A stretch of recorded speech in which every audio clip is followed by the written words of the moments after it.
Juntos por el Cambio es una coalición que no tiene muchos años.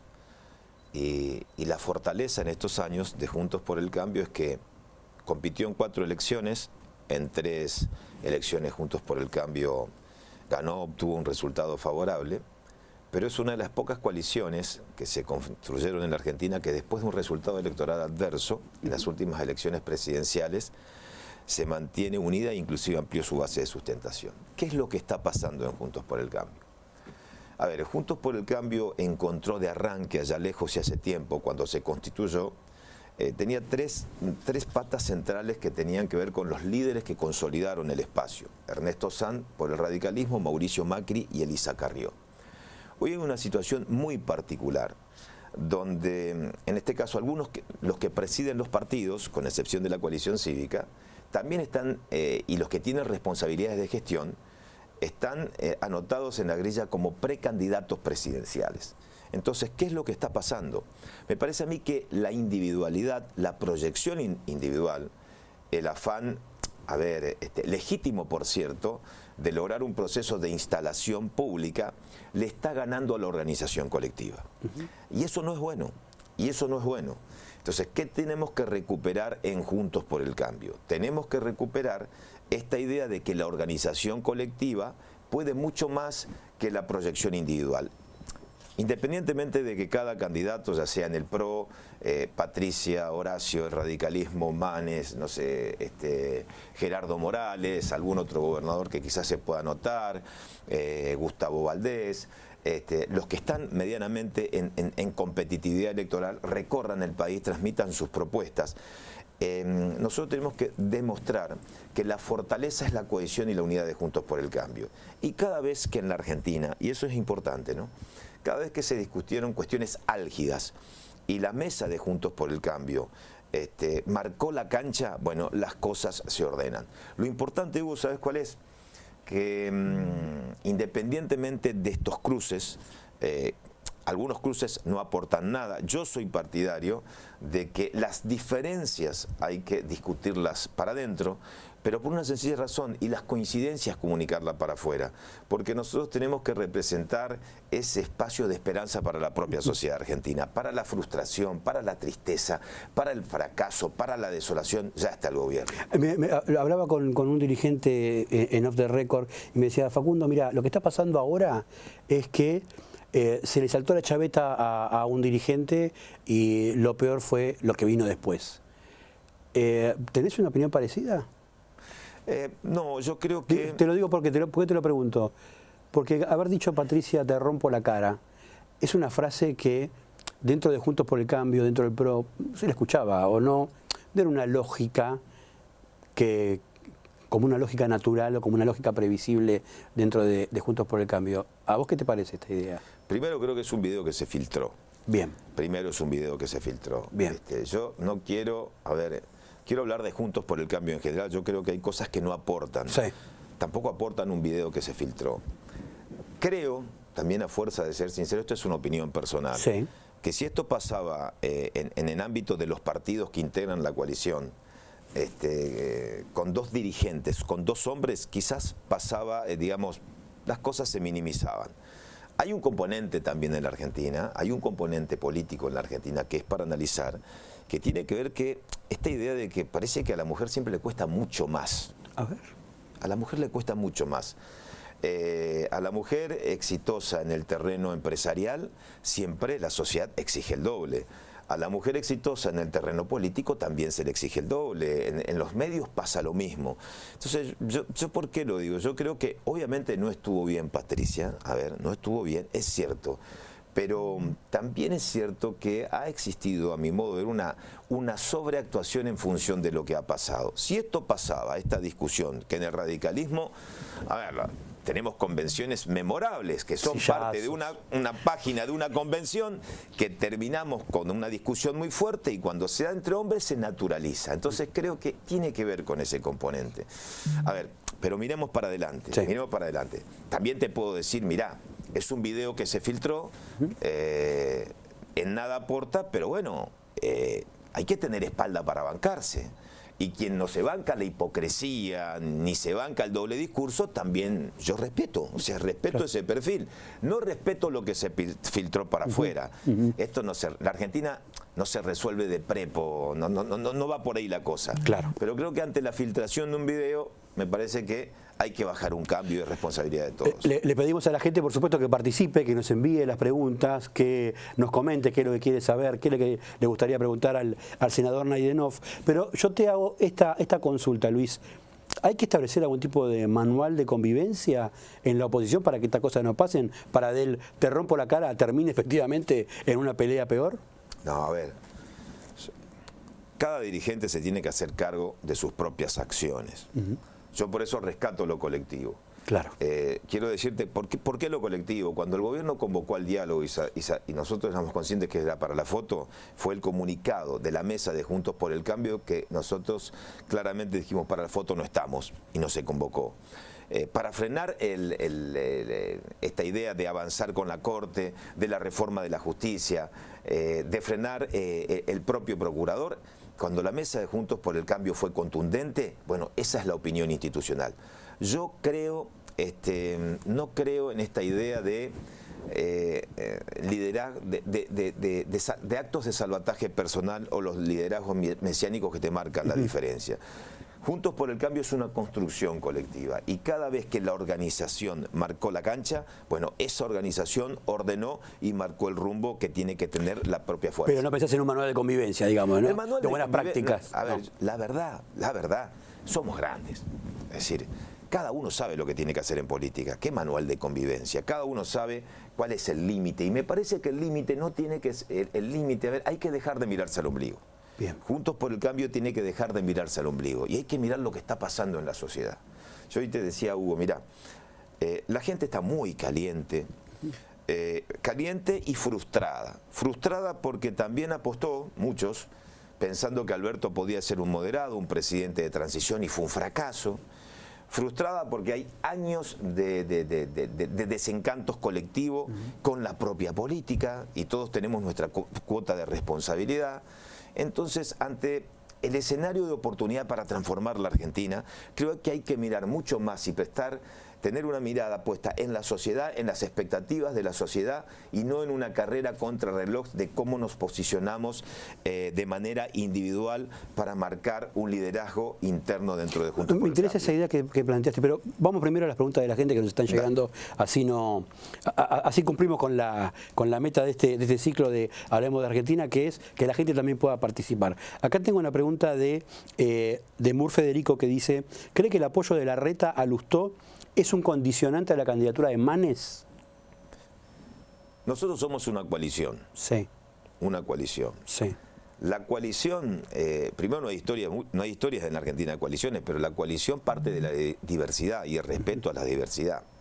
Y como somos una coalición joven, el desafío es la complementariedad. Tenemos culturas políticas distintas, tradiciones políticas distintas, hasta, te diría que venimos, para que se entienda, hasta de barrios distintos, por decirlo de alguna manera. Yo no sé si hay un acompañamiento de Lustó, de Larreta a Lustó, no lo sé. Lo que sí sé es que Martín Lustó lo expresó claramente, que él es candidato por una coalición. Claro. Obviamente, es un hombre del radicalismo, pero expresa una visión en el marco de una coalición. Como también en su oportunidad, en el 2015, cuando se compitió, Sanz, Carrió y Macri expresaban miradas desde la coalición. Entonces, no hay que tener miedo, lo dijo el propio Macri, y yo rescato eso, no hay que tener miedo a la competencia, no hay que tener miedo a la competencia, pero también tampoco hay que tener temor a la coalición. O sea, la coalición no es un compartimiento estanco. Una coalición crece con los matices, con las opiniones y con las historias que cada uno tiene para consolidar ese espacio. Pero ese espacio justamente se fortalece de los colectivos. Déjame que te haga una pregunta que tiene que ver un poco con esto, de Renata Mazara, @Renata Mazara, que dice te pregunta si sentís que la coalición de la UCR y el PRO es justa y si no debería haber ahora un candidato presidencial radical. En política, a ver, no alcanza con esta idea con el voluntarismo en política. Ajá. Por supuesto que me gustaría un candidato radical, pero el candidato radical primero tiene que demostrarle a la sociedad el para qué jugarse. ¿Cuál es la vocación o la motivación para transformar la Argentina? Claro. Yo creo que está vacante un espacio en Juntos por el Cambio. Y el candidato que tenga la capacidad de marcar un rumbo, de marcar un camino, con mucha firmeza, la Argentina requiere de firmeza, de mucha convicción, bueno, es el candidato que en definitiva resultará ganador en la propia competencia.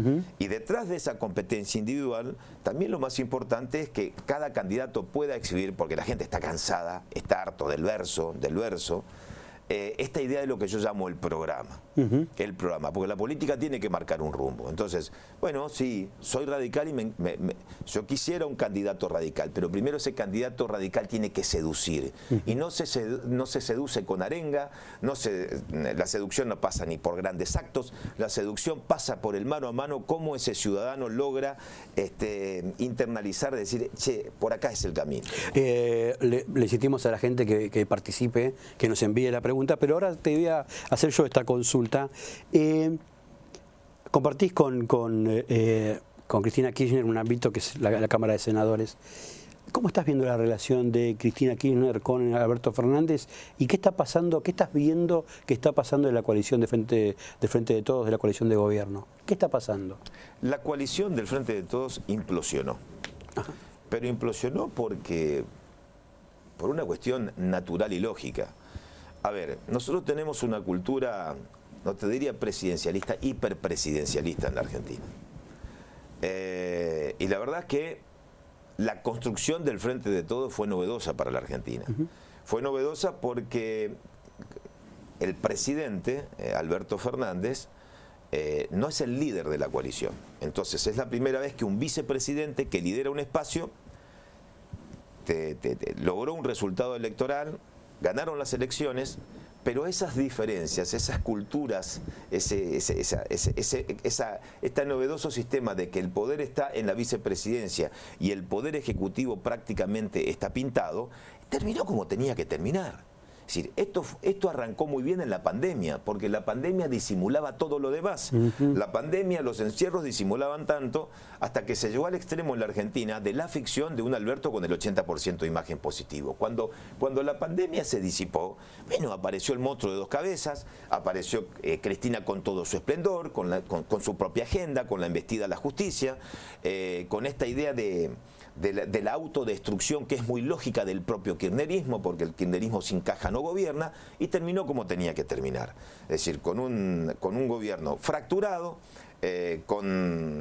marcando la cancha en su momento con el no acompañamiento al Fondo Monetario Internacional, con Máximo renunciando a la presidencia. Por lo tanto, esta es una coalición que cumplió un ciclo, que está rota, que está quebrada, que no tiene ninguna posibilidad de éxito electoral para el futuro. Obviamente, ahora, detrás de la ambición personal. Y mientras Cristina, la Cámpora y otros sectores duros jugaron al debilitamiento del presidente, y un presidente que está devaluado, que está en otro canal, ahí está la sociedad. Ahí está la sociedad. 3 años de un gobierno que dilapidó tiempo y esfuerzo en una interna exacerbada y la sociedad la deriva. Entramos en otra pregunta de coyuntura, que es el tema de las PASO, ¿no? Esta intención que tiene el kirchnerismo de eliminar las PASO, las elecciones primarias. ¿No tiene miedo de que se le escape algún voto radical y que terminen apoyando una eliminación de las PASO? Bueno, primero no tengo temor. Y si algún distraído está pensando en esa idea alocada, no solamente va a sentir el rechazo de la fuerza de Juntos por el Cambio, sino de la propia sociedad. No hay margen para traidores, ni en el radicalismo ni en Juntos por el Cambio. A ver. No hay margen para traidores. Las PASO son las herramientas que legitiman a los precandidatos al final del camino para quién debe ser elegido presidente. Nosotros sabemos que este gobierno perdió y que este gobierno, la única herramienta que intenta para desestabilizar a Juntos por el Cambio es la eliminación de las PASO. Y te lo digo con un argumento básico, que es el argumento del gobierno. Dicen que las PASO las tienen que eliminar porque es un pedido de los gobernadores para ahorrar plata en la Argentina. Bueno, son los propios gobernadores que desdoblan las elecciones. Entonces, un festival de plata en los adelantamientos electorales y después tenés otro festival en la contienda general. Cae por su propio peso. Entonces, si sabemos que este es el camino que eligió, un gobierno que está knockout, al borde del knockout, como los que están desesperados y tiran piñas para cualquier lado, esto es una trampa para tratar de evitar un mecanismo que le sirve de mucho en el marco de la transparencia electoral. Entonces, no hay margen para traidores en Juntos por el Cambio. Si algún diputado o algún senador de Juntos por el Cambio está pensando en la idea de acompañar un proyecto alocado, bueno, para mí es un gran traidor. Perfecto. Frase fuerte, ¿no? Te voy a hacer otra pregunta de las que nos mandaron la comunidad, nos mandaron los seguidores. Julieta Agons, ¿cómo se ve siendo candidato a gobernador en Formosa en el 2023? Y ya con esta pregunta también te hago la pregunta que se agrega. Gildo Infran y la provincia de Formosa, ¿cómo está Formosa hoy? Bueno, primero, más allá de la gobernación, nosotros estamos trabajando para articular un fuerte proyecto colectivo. Yo quiero contar, muchos no saben, ¿no?, que en Formosa intentamos de todo a partir del gobierno de Infran de 1995, pero no lo intentamos con el afán de decir hay que unirse o amontonarse para cambiar Infran. No, no, no. Intentamos porque yo creo que el desafío es cultural en la provincia de Formosa. ¿Por qué es cultural? Porque es una provincia que paradójicamente, así como Infran te puede exhibir el éxito electoral en cada contienda, es la contracara de Infran es la frustración y el fracaso social. Formosa es la provincia que menos exporta. Formosa es la provincia que los chicos, los que pueden salir con un título universitario de la UNAF o de la Universidad Nacional del Nordeste en Corrientes, o los que pueden venir a Buenos Aires, a Córdoba, vienen con su título bajo el brazo y muy pocos pueden ejercer. Formosa es la provincia que no tiene la salida laboral en el sector privado, porque es la provincia en la región y en el país con menos empresas que aporta al sector privado. Formosa es la provincia que más del 95% de los recursos dependen de la coparticipación federal y es la provincia con mayor dependencia estatal. Ahora bien, dependencia estatal para abajo, porque la precarización laboral está a la orden del día, porque muchos jornalizados en los municipios no se los pasa a planta permanente porque se gobierna con miedo. Entonces, cuando vos no tenés salida, y el Estado ya no da respuestas que daban del 80 y pico, el desafío es cultural, porque tenemos que ganarle a la resignación. El desafío es cultural porque hay que ganarle a la resignación, demostrar que Formosa puede cambiar, de que Infran no es irreemplazable y de que una Formosa distinta es posible. Entonces, esta idea no, con Infran no se puede, por la ley de lemas. Bueno, yo estoy trabajando como, te diría, como una pieza con muchos amigos de articular un gran frente en la provincia. En su momento lo llevamos al padre Francisco Nazar, que fue un cura que entregó lo mejor de sí para construir el frente. Hace 2 años atrás nosotros constituimos un frente con el PJ disidente y vamos a ampliar esa línea. Después, al final del camino, se verá. Te diría que tenemos un candidato natural. Los candidatos naturales compitieron en la última elección, como Fernando Carvajal, que es diputado nacional, pero me parece que tenemos que aportar lo mejor de nosotros con absoluta. Pero vos no te ves como candidato. Lo mejor de nosotros, al final del camino, lo colectivo. Y en el marco de lo que no nos pase lo de Juntos por el Cambio a nivel nacional. A ver, aprender de Juntos por el Cambio a nivel nacional. Esta carrera contrarreloj de los que creen que pueden ser salvadores perdiendo de vista el colectivo es un gran error para la Argentina. Nosotros en Formosa lo importante es el colectivo. Y el colectivo de Juntos por el Cambio, ampliando las bases, tiene que definir un candidato. ¿Y qué pensás cuando ves que en el gobierno lo presentan a Gildo Infran como una especie de modelo de gobernador peronista? Muy buena pregunta. Ese es el modelo de Alberto y de Cristina.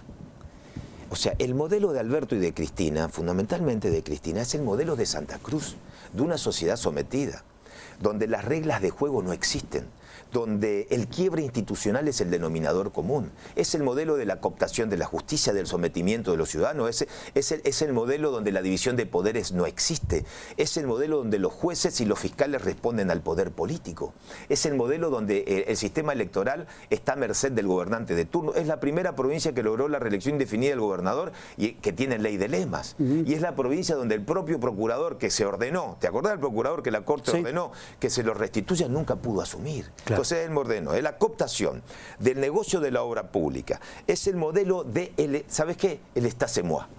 El Estado soy yo. Esa es Cristina, eso es Santa Cruz y es el modelo que el peronismo idolatra cuando lo mira a Gildo Infante. Estamos con Luis Nayenov, senador nacional por Formosa. Te voy a transmitir otra de las preguntas de la gente y le pedimos también a los seguidores que nos manden preguntas. Dice, siguiendo con el mismo tema, ¿cómo cree que se puede terminar con el régimen de Infran? ¿Cuál sería, de qué modo efectivamente se puede terminar con 39 años de gobierno en Formosa? Con un proyecto colectivo que tenga la capacidad de internalizar, de que el ciudadano asuma de que se puede vivir mejor y de que hay otros hombres y mujeres que están en condiciones de iniciar un proceso de transformación en la Argentina. Esto tiene que ver, ¿sabes qué? Así como en el 83 parecía imposible y Alfonsín dio una lucha frontal contra las corporaciones y contra un PJ histórico y logró convocar a una gesta y epopeya democratizadora en la Argentina, bueno, eso también se tiene que dar en Formosa, porque el desafío nuestro es recuperar cultura democrática. A ver, hay otros desafíos en las provincias, en el país o en la propia Argentina, pero nosotros tenemos que recuperar la esencia de la cultura democrática. Otra pregunta de Marta La Matanza, dice, ¿qué piensa sobre el proyecto que presentó el gobierno sobre el tema de ganancias para cobrarle a los jueces? Tenía que ver un poco con la embestida que había del gobierno de Cristina, sobre todo, ¿no? Nosotros sancionamos una ley, nosotros sancionamos una ley que a partir del 2017 todos los jueces tienen que pagar ganancias. Ahora, yo te doy mi opinión personal. Sí. Así como el chofer de colectivo, un camionero, los empleados legislativos, un laburante pagan ganancias, yo particularmente creo que los trabajadores, los empleados judiciales, los que tienen un ingreso también tienen que pagar ganancias. A mí me parece, yo no sé si la discusión, cuando la dio diputados, tenía que ver porque era una discusión en el marco del presupuesto y tiene que ser una ley específica, pero yo creo que así como aprobamos una ley para que los jueces paguen ganancias, los trabajadores, los empleados judiciales tienen que pagar ganancias. Paga ganancias el que está cumpliendo una tarea en un camión y está de sol a sol, pagan ganancias quizás los periodistas que también trabajan las 24 horas y no comparto la idea del privilegio de los trabajadores judiciales para que no paguen ganancias. Hablamos del tema del presupuesto, ¿cómo viene eso en el Senado? Porque va a ser un debate importantísimo, ya diputados le dio una aprobación, la ley de leyes de la Argentina, por lo menos en el año. Es una gran mentira el presupuesto. A ver. Es una gran mentira el presupuesto. Un presupuesto que proyecta una inflación del 60% es... No te lo pregunto porque radicales lo aprobaron, ¿no? Sí, está bien, pero es una gran mentira. Yo creo que, a ver, se aprueba porque en una Argentina donde al kirchnerismo le sienta muy bien la discrecionalidad, el mejor negocio para el gobierno es no tener presupuesto. Primero porque se victimiza y en segundo lugar porque hacen lo que quieren con las partidas. Entonces el presupuesto es una gran mentira porque hablan de una inflación del 60%, pero de alguna manera es un límite para la discrecionalidad. Es decir, este gobierno donde la chequera se utiliza a diestra y siniestra y donde las respuestas para los gobernadores tienen que ver con la lógica de amigo y enemigo, es marcar la cancha, pero es una gran ficción, es una mentira. Te hago las últimas dos preguntas. ¿Cuál es tu candidato a presidente? El que exprese... A ver, primero, creo que el gran activo de Juntos por el Cambio tiene que ver con la variedad de candidatos a presidentes, desde el radicalismo como así también del PRO. Yo creo que el mejor candidato a presidente de Juntos por el Cambio, te dije, me encantaría un presidente radical, pero te lo digo no solamente es el que interprete a la sociedad, sino que el que tenga la capacidad de ofrecer un programa claro para la Argentina. Y te voy a dar un ejemplo para que se entienda, un ejemplo así muy gráfico. Hace más de 70 años la Argentina fueron muy pocos los procesos donde hace de cuenta que estamos en una autopista y hay dos vehículos, sí. La economía y la política. Son muy pocos los momentos en la Argentina donde la economía y la política transitaron un camino virtuoso. Hay momentos de la historia donde la política se llevó puesta a la economía y otros momentos donde la economía se llevó puesta a la política. Por ejemplo, en 1970, con Perón, la política se lleva puesta a la economía, porque con la muerte de Perón, Isabel debilitada, para los que tienen algunos años, López Rega, termina hiperinflación, Rodrigazo, etcétera, etcétera. Es decir, la política, el fracaso de la política se lleva puesta a la economía. Podemos hablar del 83 con Alfonsín, liderazgo político, lucha frontal con las corporaciones, derrota, elección del medio término, la economía termina al final del camino, se lleva puesta la política. Ahora, nunca se vivió, nunca hemos vivido lo que hoy estamos transitando, donde tenés la autopista, pero la economía y la política están en la banquina. Sí, fracaso en la política, con un presidente débil, devaluado, debilitado, un frente de todos que es realmente un cachivache, y una economía desbordada. Entonces, ¿qué camino tiene que transitar Juntos por el Cambio? Y esto va fundamentalmente para el propio espacio. Bueno, acá no hay magia, no hay que buscar una receta salvadora. Nosotros tenemos que ir hacia un capitalismo competitivo con un Estado serio y eficiente. Un Estado que ordene y un Estado eficiente y un capitalismo competitivo. ¿Qué significa capitalismo competitivo? Capitalismo competitivo es un capitalismo no prebendario, un capitalismo con reglas de juego claras, un capitalismo que termine con los controles que te permiten crecer. Hay una cosa que es importante. En política, la política las hacen los hombres. Y el hombre es, o la mujer, obviamente, el hombre y la mujer es importante para cualquier proceso. No. Esa es la explicación del fracaso en la Argentina, del fracaso político en la Argentina. Yo te hablé de los últimos 70 años, te puedo llevar un poco más atrás. Sí. Nosotros, con excepción, en el 30 arrancó la cultura de la decadencia con las interrupciones democráticas en la Argentina. Entonces, ese ideal que vos planteás de una Argentina democrática republicana, donde impere el Estado de Derecho, en realidad va a contramano de nuestra propia historia, que nuestra historia tiene una impronta autoritaria. Y la impronta autoritaria muchas veces tiene que ver con esta idea de que estamos a la espera de ese liderazgo fuerte que viene para salvarnos. Yo te doy un ejemplo. En Argentina, por eso creo que hay que apelar a la construcción colectiva y después, bueno, estarán los perfiles de los candidatos. Pero el perfil del candidato que represente a estos tiempos tiene que expresar un liderazgo colectivo, con esa visión. Y te doy un ejemplo. ¿Cuál fue un momento, por ejemplo, una etapa, un punto de inflexión en la historia argentina? La generación... Del 80. Del 80. ¿Cuál era la diferencia? Roca, Mitre, Avellaneda, Sarmiento. A ver, ¿se trataba de un líder excluyente? No, una generación, algunos lo llamaban de élite, que tiene que ver, una generación que pensaba el futuro, que tenía una visión de grandeza, una visión de crecimiento y una visión de desarrollo. Esa es la generación que hoy, ese espacio colectivo, esa visión colectiva es la que tiene que construir Juntos por el Cambio. ¿Y Macri es una posibilidad? ¿O crees que ya cumplió? Yo creo que Macri es un gran activo y para mí es un actor relevante al final del camino, en el marco del espacio, que tiene para aportar su propia experiencia como expresidente de la República, y también en él está la gran responsabilidad de apostar a la construcción de esta idea de liderazgo colectivo. Pero no como candidato a presidente, ¿no lo ves? Bueno, es una cuestión del PRO, pero si vos me decís a mí, yo creo que con esa experiencia el aporte es mucho más potente como un liderazgo colectivo. Porque, a ver, quien lidera por encima y no está en el barro, de alguna manera simplifica y ordena las cosas. Últimas dos preguntas breves. Agradecemos, por supuesto, a la gente que acompañó en Hablemos de Argentina, acá por el vivo de las redes sociales de Infobae. Es una pregunta obligada, ¿no? Carolina Lozada, tu pareja, ¿sabés que la estuvieron midiendo como eventualmente candidata a vicepresidente, como compañera de fórmula de un dirigente del PRO? ¿Qué te parece esta idea? ¿La ves a Carolina como vicepresidenta? Bueno, primero, yo no soy intérprete de Carolina, que digo, soy pareja. Esa es la pregunta. Pero es una buena pregunta. A ver. A ver. Mira, nosotros, lógicamente que estamos muy bien, pero cada uno también tiene su historia política en esto. Claro. Y por eso es bueno el ejemplo de Patricia y esta idea de que a la mujer siempre se le exige más y esta especie... Estabas hablando un poco de ella también, ¿no? Y también tiene que ver con, de ella y de cada mujer en la Argentina que intentó protagonizar. Siempre se le exigió el doble. A María Eugenia Vidal, hay muchos ejemplos en la Argentina, inclusive también, más allá de su liderazgo en su momento, también hasta la propia Cristina. ¿Qué digo?